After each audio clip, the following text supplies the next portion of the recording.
Welcome back to The World Tonight. Our next guest is a former Paralympic athlete who inspires everyone from amputees to Fortune 500 CEOs to overcome your obstacles. Here to talk to us about his incredible story is two-time Paralympian veteran and author John Register. I'm really honored to have you on tonight, sir. Thanks for joining us, John. Look, you were training for the 1996 Olympic Games. And as a result of that, an injury resulted in it that caused an amputation that would change the course of your life. How did you then accomplish a silver medal in the Paralympics through your mindset? Well, thanks you. It really is the mindset, right? How we handle things is directly related to how we think about it and what's going into our mind. It was really my wife who gave me the impetus to say, you know what, John, when I was in my darkest moment, we're going to get through this together. This is just our new normal. And it was with those words that I began to retool. And instead of having a mindset, I think that's where we are, I began to have a mindset of where I wanted to be, where I desired to become in life. And so that's what the training started. And I wound up making 2 Paralympic teams, one in swimming and then the other one in track and field in Sydney, Australia. And congratulations on that, and also congratulations to having chosen wisely a great wife who stands with you and beside you through thick and thin, ride or die, because she gave you some very sound advice that helped motivate you. Nothing better than having a wife who's strong. But you see the new normal very differently from others, and how are you encouraging people, particularly in these troubled times that we find ourselves living in? Well, that's great. And I think what we heard is a lot of people were saying that they were sick of the term the new normal. And one way that I was hearing it was a past way of thinking about it. I can't wait till things get back to normal. That's a past way of looking at it. Or a present state. I guess this is just our new normal. But I found it very different when I was coming through, right? I was looking at it from an Olympic standpoint of the Olympic model, swifter, higher, stronger, where those words are not written in the superlative. They're written with an ER stem, meaning that we can have the best performance today and be even better tomorrow. Look, I don't get my leg back. So I can't go backwards. I can't say I wish I had my leg back. No, I don't get it back. We don't get back pre-COVID. And so a lot of people are thinking I've lost something. We all went through a cerebral amputation when COVID hit. And we wanted things back that were no longer there. So we have to push into this mindset again to look forward, and so that the new normal is not a destination at all. It's only a plateau by which we grow.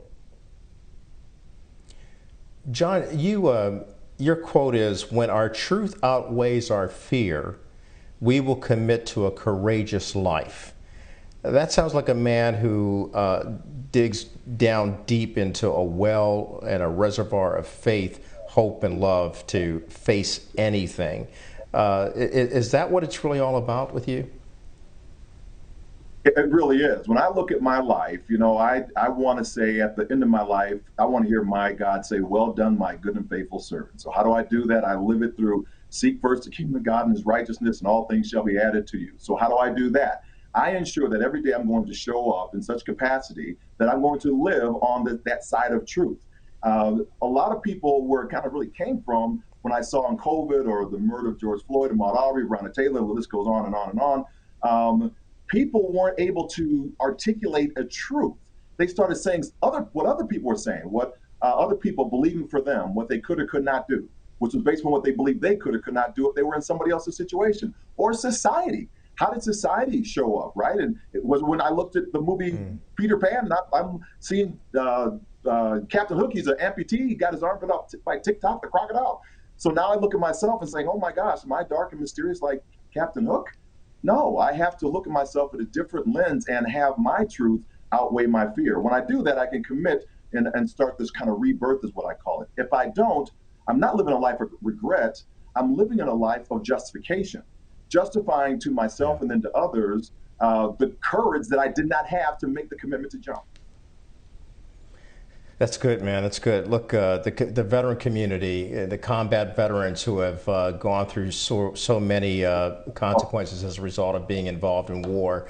How are you influencing and empowering the veteran community?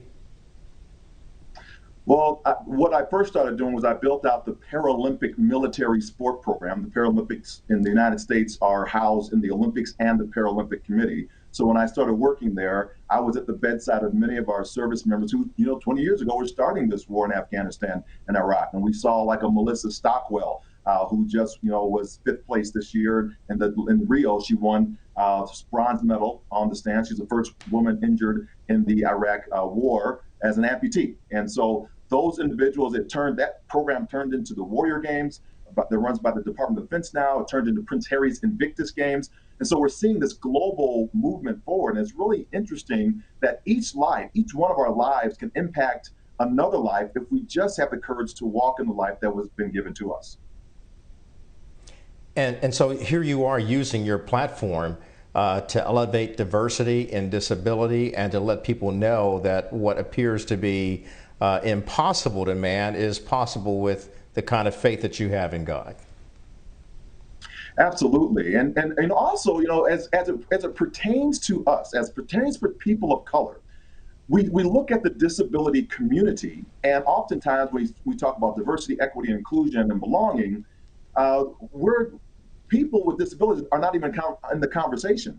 People of color are never in the conversation. And we see this time and again, and we never show up. And so it's important for us, our community, to see those in leadership positions, those that are walking this journey, walking this path. Because with the ADA, in this 31st year, we see that we have the curb cutouts and we have access to programs. We have access to getting on airplanes and traveling. What we don't see is we're still at 71% of unemployment. So all these athletes we're watching maybe in the Paralympic Games right now, if you take 100 of them that are United States citizens coming back to the United States, only 30 will get jobs. And these folks have degrees, So okay. I think it's really important for us to understand that from that aspect. And when you look at the broadcasters there, right, still no one with a disability is in a lead role on the broadcast station for doing the broadcast. Only one person of color is commentating, and one other person of color, an Asian American,